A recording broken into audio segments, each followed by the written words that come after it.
जय हिंद दोस्तों, कैसे आप सभी? उम्मीद करते हैं बहुत अच्छे होंगे। मेरा नाम इमामुद्दीन है। स्वागत है इमामुद्दीन एजुकेशन पॉइंट में। बच्चों, आज की इस वीडियो में हम आपको क्लास 10th का सेकेंड नंबर चैप्टर बहुपद का सेकेंड नंबर लेक्चर लेकर के आए हैं। इसमें मैं आपको द्विघात बहुपद के बारे में डिटेल में पढ़ाने वाले हैं। ठीक है, मैंने पहले लेक्चर में बहुपद के जो बेसिक होते हैं, जो आपने क्लास 9th में पढ़ के आए थे, उसको मैंने रिविजन कराया था और उसके आधार पर जो मैंने पढ़ाया, उसके आधार पर जो आपका प्रश्नावली 2.1 था, उसको भी मैंने कंप्लीट कराया। ठीक है, आज की इस वीडियो में हम लोग पूरा फोर्स करेंगे प्रश्नावली 2.2 को पूरा सॉल्व करने के लिए। ठीक है, तो उसका जो थ्योरी है उसको भी हम लोग पहले कंप्लीट करेंगे। ठीक है, तो चलिए हम लोग देखते हैं कि यहाँ पे जो दूसरा नंबर लेक्चर है इसमें हम लोग को क्या क्या पढ़ना है। तो चलिए सबसे पहले हम लोग जानते हैं कि इस में जो पढ़ना है हमको बहुपद के बारे में हम जानते हैं। ठीक है, जिसे इंग्लिश में हम क्या कहते हैं, पॉलिनोमियल कहते हैं। इस चीज को हम लोग अच्छी तरह से जानते हैं कि बहु क्या होता है।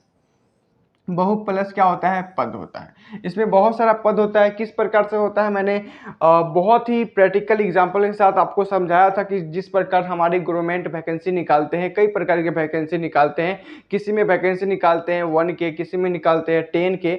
इस प्रकार से वैकेंसी निकालते हैं। वो सबको जब मिला के हम देखते हैं कि टोटल वैकेंसी क्या हुआ, तो वहाँ पे जो पद बनता है वो सब क्या होता है, बहुपद होता है। तो वही कॉन्सेप्ट यहाँ पे हमें मिलता है बहुपद का। ठीक है, तो आई होप कि आपको बहुपद के बारे में पूरा कॉन्सेप्ट क्लियर हो गया होगा।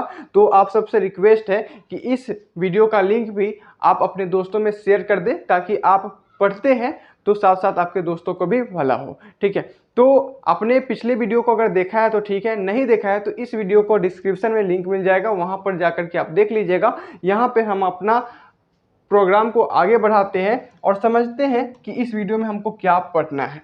देखिए, इस वीडियो में हमको सबसे पहले पढ़ना है कि बहुपद का शून्यक। ठीक है, बहुपद का शून्यक और गुणनकों के बीच में संबंध।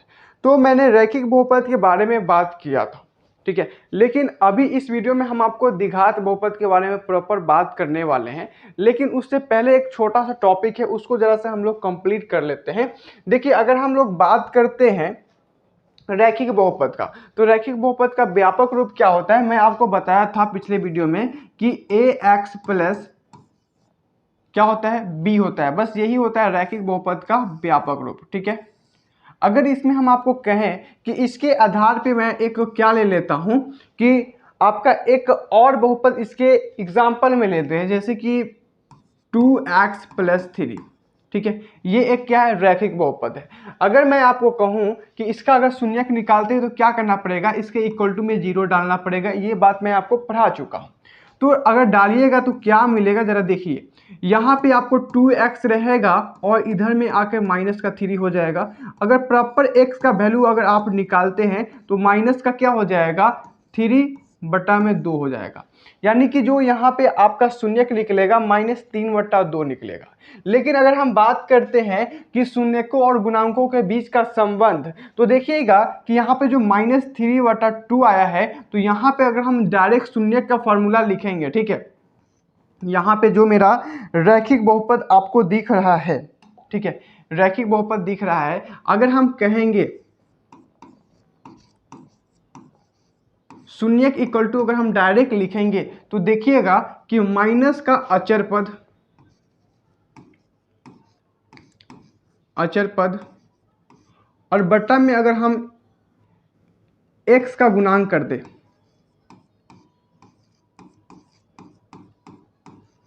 तो मेरा रिजल्ट आ जाता है।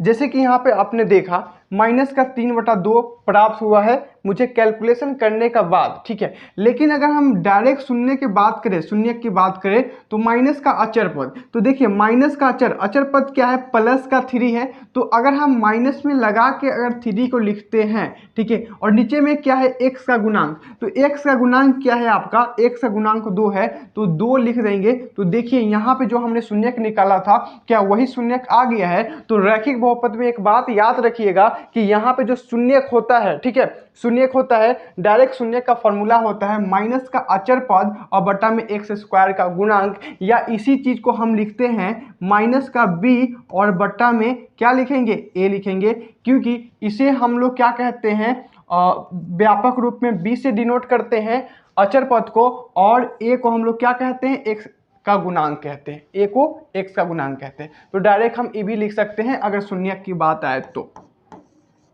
ठीक है, शून्य की अगर बात आता है तो डायरेक्ट हम इसका वैल्यू डाल करके उसका वैल्यू निकाल सकते हैं। बताइए ये बात आपको समझ आया कि नहीं आया?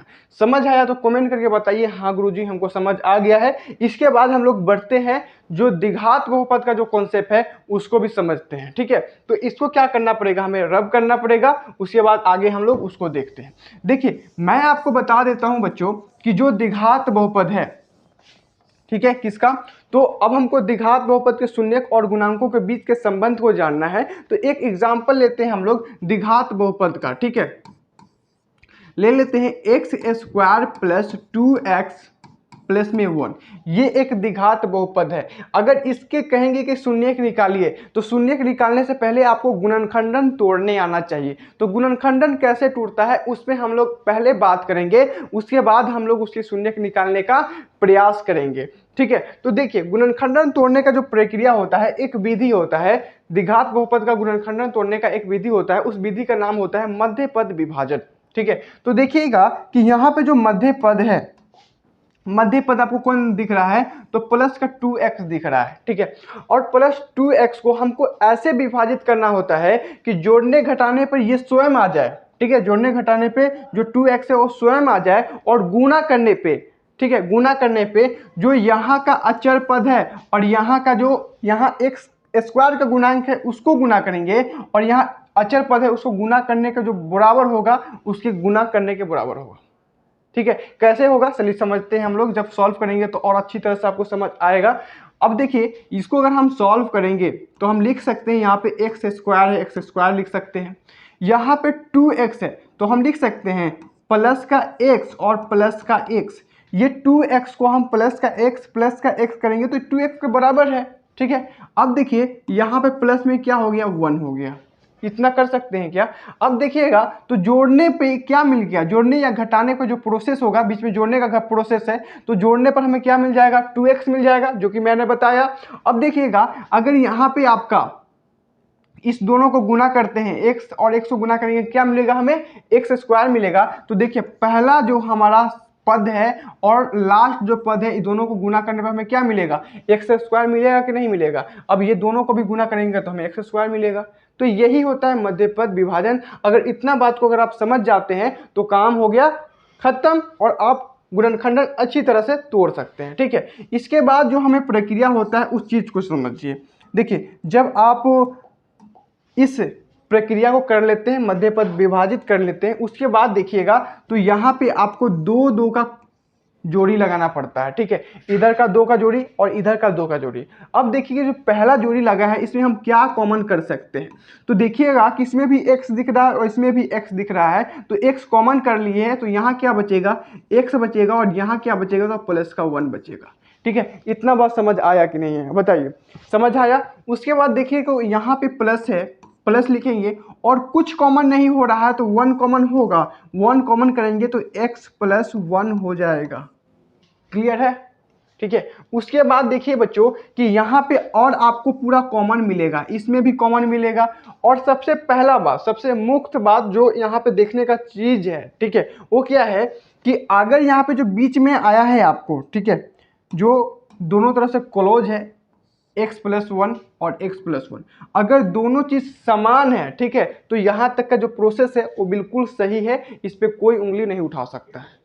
ठीक है, इस बात को समझ रहे हैं। चलिए अब यहाँ पे देखिएगा तो इसमें भी कॉमन दिख रहा है x प्लस 1 को हम कॉमन करेंगे, तो x प्लस 1 को कॉमन करेंगे तो यहाँ क्या बचेगा, यहाँ x बचेगा और यहाँ क्या बचेगा, प्लस का 1 बचेगा।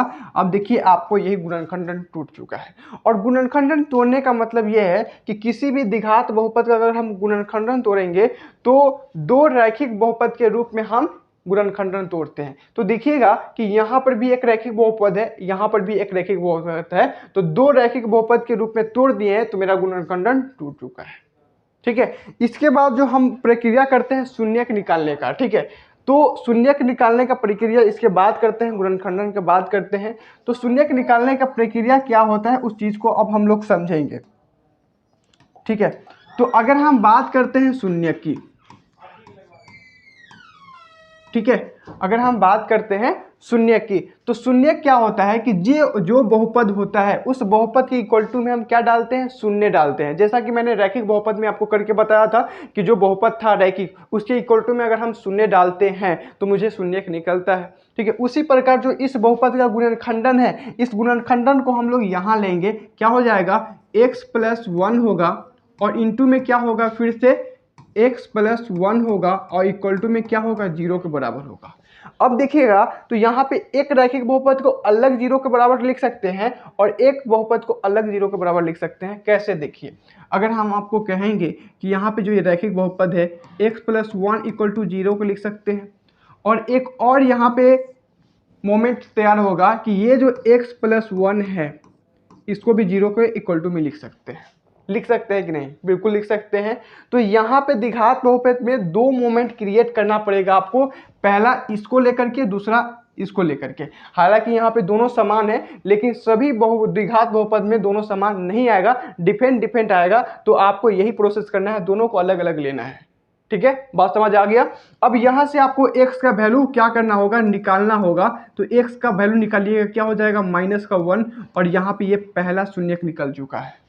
उसी प्रकार यहाँ पर करिएगा तो x का वैल्यू अगर आप निकालिएगा, x का वैल्यू अगर आप यहाँ पे निकालिएगा तो क्या होगा, आपका -1 होगा, दूसरा शून्य आपका निकल चुका है। ठीक है, तो पहला शून्य और दूसरा शून्य। और मैं आपको पहले वीडियो में बताया था कि किसी भी बहुपद का जितना पावर रहेगा, इसका पावर 2 है तो शून्य का संख्या भी 2 होगा।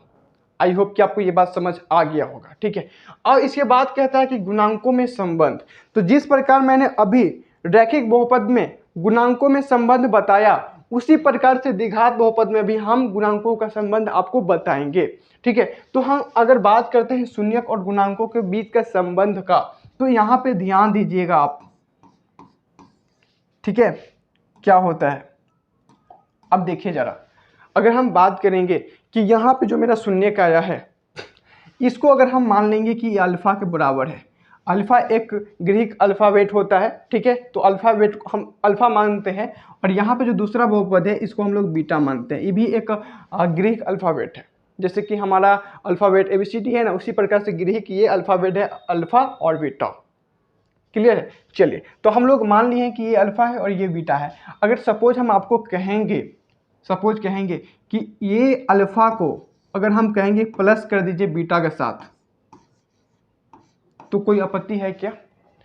दोनों को जोड़ कर सकते हैं। तो जोड़ करेंगे तो क्या मिलेगा हमें कि इसको भी जोड़ कर देंगे -1 और -1 को जोड़ देंगे।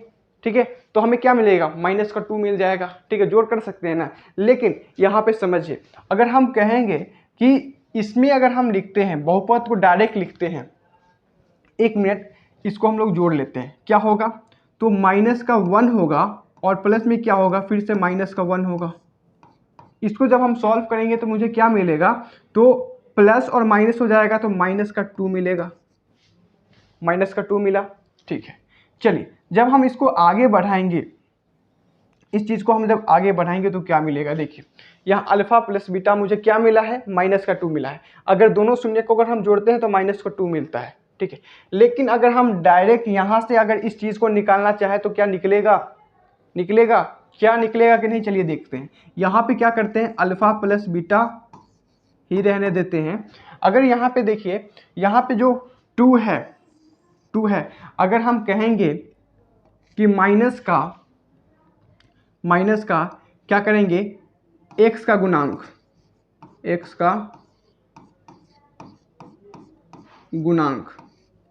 ठीक है, और बटा में अगर हम कहते हैं कि x² का गुणांक,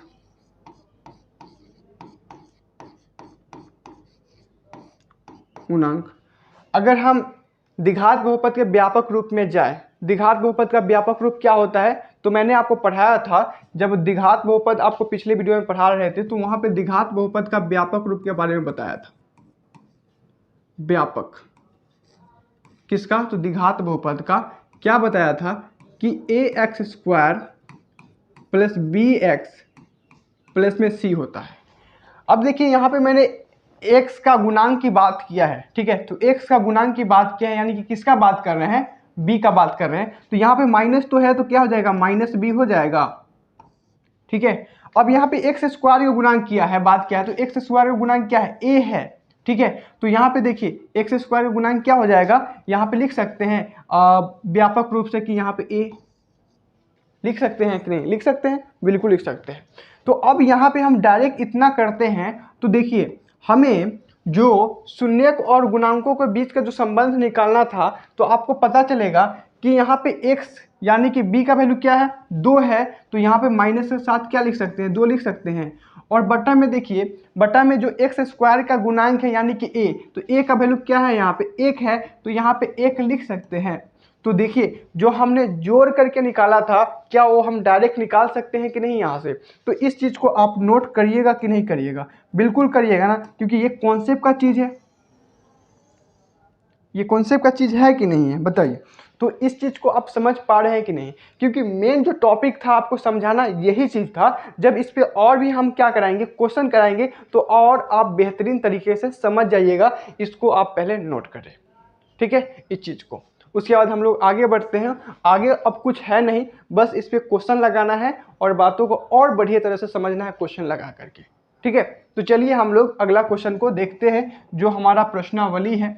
तो प्रश्नावली 2.2, ठीक है, प्रश्नावली 2.2 का पहला नंबर सवाल क्या है उसको जरा हम लोग देखें। कहता है कि निम्नलिखित द्विघात बहुपद के शून्यक ज्ञात कीजिए और शून्यकों तथा गुणांकों के बीच के संबंध को सत्यता की जांच कीजिए। जो मैंने अभी जस्ट किया है द्विघात बहुपद का एक एग्जाम्पल लेकर के, वही चीज़ इसमें कह रहा है करने के लिए, ठीक है। तो हम लोग क्या करेंगे कि देखिए यहाँ पे जो मेरा पहला बहुपद है, पहला बहुपद क्या है, x square minus 2x minus का 8 है ना।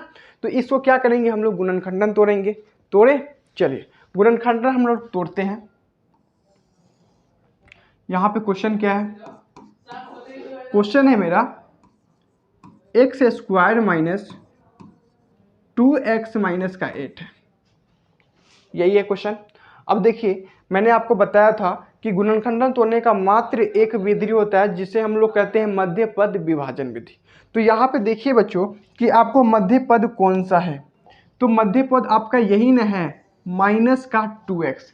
अब मध्य पद को हम ऐसे विभाजित करेंगे कि जोड़ने और घटाने पे माइनस 2x आ जाए, और गुणा करने पे जब हम ये पहला पद और दूसरा पद को जब हम गुणा करेंगे तो जो पद आएगा वो पद आ जाना चाहिए। जैसे कि इसको हम गुणा करेंगे, क्या हो जाएगा, माइनस का 8x स्क्वायर आएगा।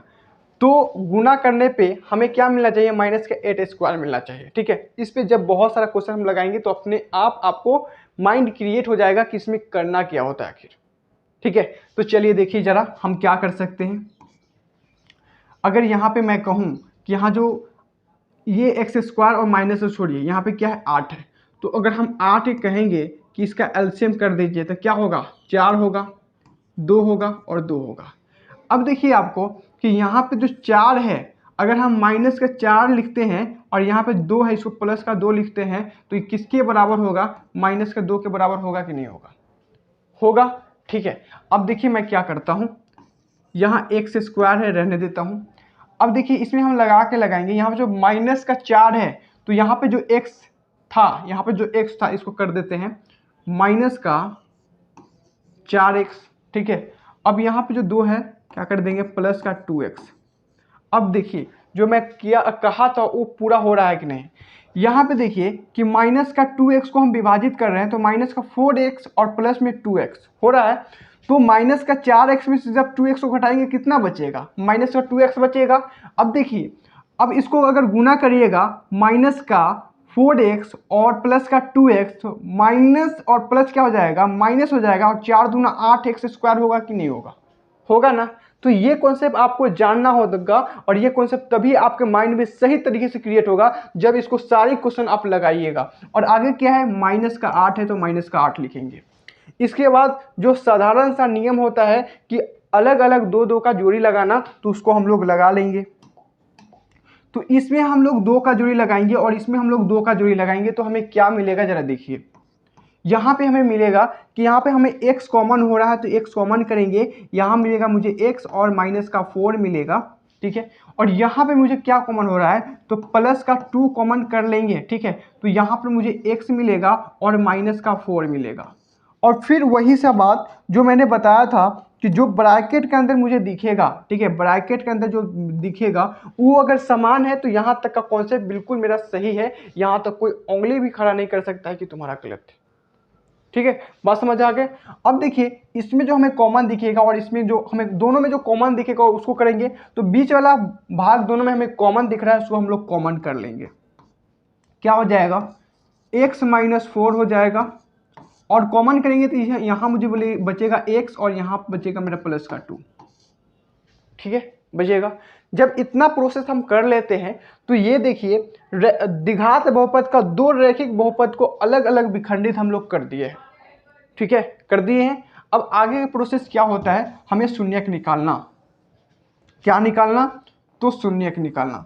अब शून्यक किस प्रकार से हम लोग निकालते हैं, आपको पता है कि किसी भी बहुपद की इक्वल टू में अगर हम शून्य डालते हैं तो क्या हो जाएगा, शून्यक निकल जाएगा। तो अगर मुझे शून्यक इसका निकालना है तो इसके इक्वल टू में 0 डालना पड़ेगा, यानी कि यहाँ पे जो है क्या है, x माइनस 4 है, ठीक है। उसके बाद क्या है, तो x प्लस 2 है, इक्वल टू क्या करना पड़ेगा, 0 पुट करना पड़ेगा, ठीक है। आई बात समझ में। इसके बाद हमें क्या देखने को मिलेगा, देखिए ज़रा, यहाँ पर मुझे मिलेगा पहला x माइनस 4 इक्वल टू 0, और दूसरा चीज़ मुझे देखने को मिलेगा x प्लस 2 इक्वल टू 0, ठीक है।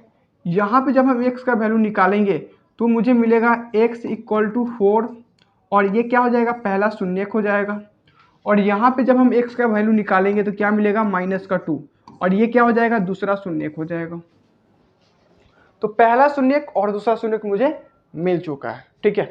अब इसके बाद हमें क्या करना पड़ता है कि हमें ये दोनों का, एक को तो हमें अल्फा मानना पड़ेगा और दूसरा को बीटा मानना पड़ेगा, ठीक है, मानेंगे। इसके बाद हमें क्या मिलेगा कि एक तो मुझे मिलेगा अल्फा प्लस बीटा मिलेगा, और दूसरा तो मुझे मिलेगा ये अल्फा प्लस बीटा ही को समझे हैं तो अल्फा बीटा को ही अब कॉन्सेप्ट लेते हैं। देखिए ये क्या हो जाएगा, अल्फा की तरफ पे 4 है और प्लस करेंगे किसको, तो प्लस और माइनस माइनस हो जाएगा, और 2 इक्वल टू में क्या हो जाएगा, तो 2 हो जाएगा, ठीक है। इसी को जब हम यहाँ से लाएंगे तो क्या मिलेगा, देखिए अल्फा प्लस बीटा, ठीक है। चले अब देखिए यहाँ पे अल्फा प्लस बीटा, मैंने एक फॉर्मूला बताया था कि माइनस का b बटा a, b क्या हुआ करता था, तो x का गुणांक, और a क्या हुआ करता था, x स्क्वायर का गुणांक। यहाँ पे देखेंगे कि x का गुणांक क्या है, तो माइनस का 2 है, तो यहाँ पे तो स्वयं माइनस है और एक और माइनस आ जाएगा तो माइनस माइनस प्लस हो जाएगा तो 2 होगा, और बटा में जो एक्स स्क्वायर गुणाएंगे क्या है, 1 है, तो 1 लिखेंगे। क्या यहाँ पे किसके बराबर हो गया, 2 के बराबर। क्या ये दोनों इक्वल है कि नहीं है, तो ये था आपका क्या, तो शून्यक और गुणांकों के बीच का संबंध, इसे हम लोग प्रूफ कर चुके हैं, ठीक है। तो इस प्रकार से पहला नंबर क्वेश्चन हम लोग का हो गया समाप्त। अब हम लोग देखेंगे सेकेंड नंबर सवाल, बहुत ही शानदार तरीके से करेंगे ताकि आपको सारी कॉन्सेप्ट समझ आ जाए, ठीक है। तो देखिए यहाँ पे हम लोग सेकेंड नंबर सवाल की तरफ भी बढ़ते हैं। इसके लिए हमको क्या करना पड़ेगा, एक अलग से पेज लेना पड़ेगा। तो देखिए यहाँ पे क्या है question, 4x square minus 4s plus 1 है, ठीक है, 4s square minus 4s plus में 1 है, ठीक है।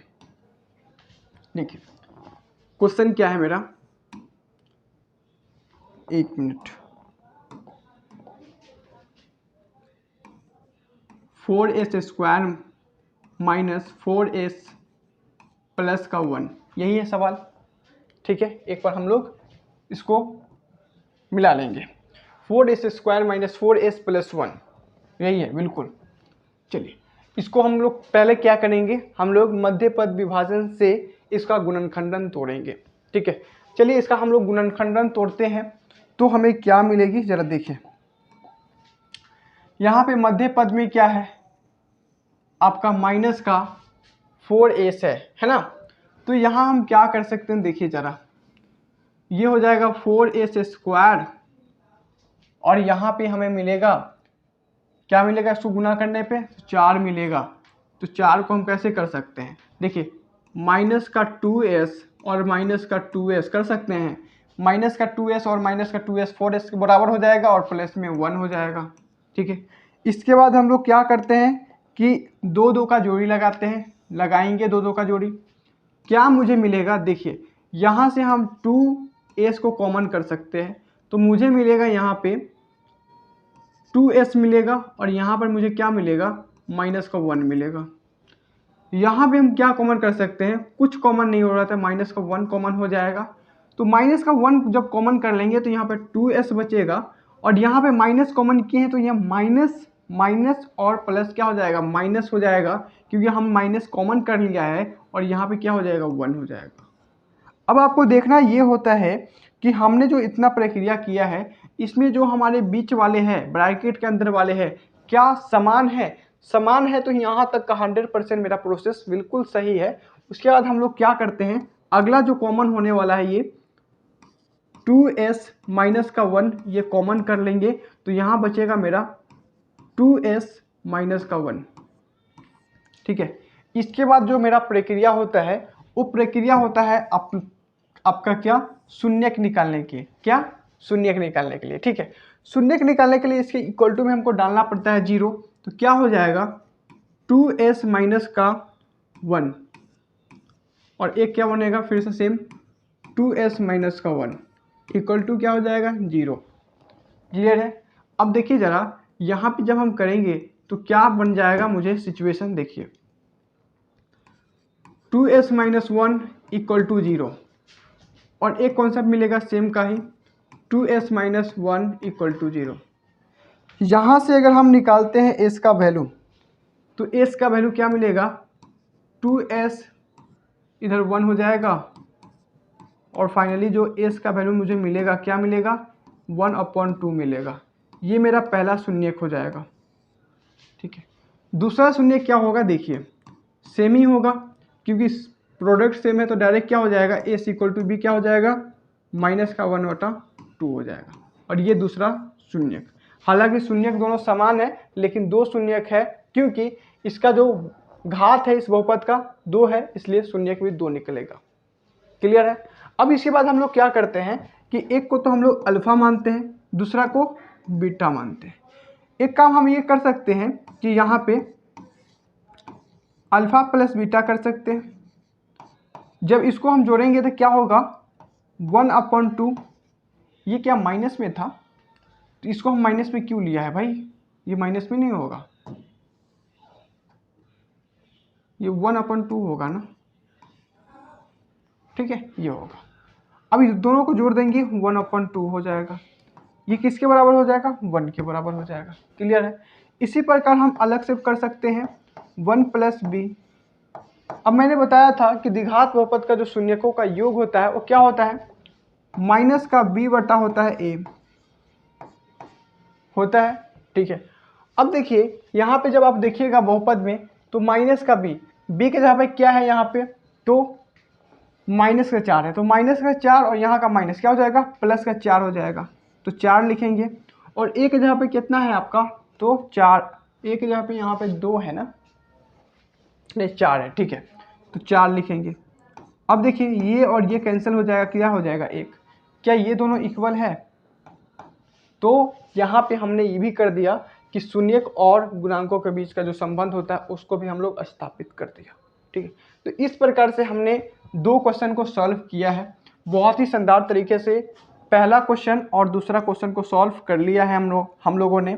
ठीक है, इसी प्रकार से आपको क्या करना है कि तीसरा, चौथा और पांचवा, छठा को आंसर आपके अपने जो कमेंट बॉक्स खुला हुआ है उसमें आपको करके बताना है, ताकि जो मैंने मेहनत किया है इसका फल आपको झलके, क्योंकि जब तक आप क्वेश्चन नहीं बनाइएगा तब तक आपके प्रैक्टिस नहीं होंगे। और मैथ में तो मेन पर्पस यही होता है कि जितना क्वेश्चन लगाइएगा उतना आपके लिए बेनिफिट होगा। ठीक है, तो आई होप कि आपको ये बात पूरी समझ आई होगी। तो किस प्रकार से हम शून्यक निकालते हैं, किस प्रकार से गुणनखंडन निकालते हैं और किस प्रकार से शून्यक और गुणांकों के बीच का जो संबंध का जो प्रूफ करना होता है वो किस प्रकार से करते हैं, वो सारी बात आपको समझ आ गया होगा। तो हम लोग मिलते हैं नेक्स्ट वीडियो में। तब तक के लिए पढ़ते रहिए और इस वीडियो को अपने दोस्तों में शेयर करते रहिए ताकि आपके साथ साथ आपके दोस्तों को भी अच्छी ज्ञान मिले। ठीक है, मिलते हैं नेक्स्ट वीडियो में, तब तक के लिए जय हिंद, जय भारत।